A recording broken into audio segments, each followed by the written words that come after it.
Gimusgan karon sa Alliance of Concerned Teachers Region 7 nga makabatunog union aron maprotektahan ang ilang mga katungod ug benepisyo. Ryan Sorote, Sugin Limi. Sa hospital muna natin, dunay gihimong signature campaign ang Alliance of Concerned Teachers Region 7 aron maumol sa hingpit ang ilang unyon.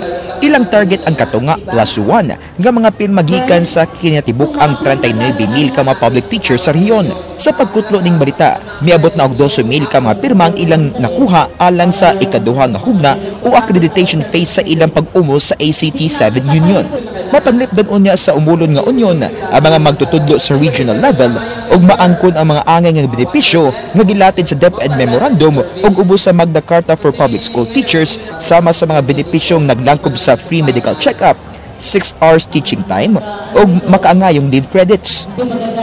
Number one is wala pag legal personality ang teachers nga mo atubang o mo paduso gyud nga i-implement gyud ning mga benepisyo nga angayan sa teachers bisan ug naa pa na siya sa mga DepEd memo o sa Magna Carta for Public School Teachers.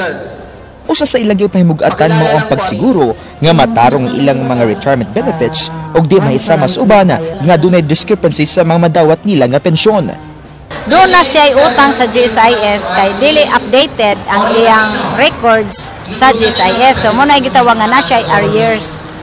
Gipaningkamutan karon sa ACT party list sa Kongreso nga mapalabang nga balaod ang House Bill 245 nga dunay tumong sa pagpausbaw sa ilang suhulan. Pero little or big things basta. Ryan Sorote, News 5.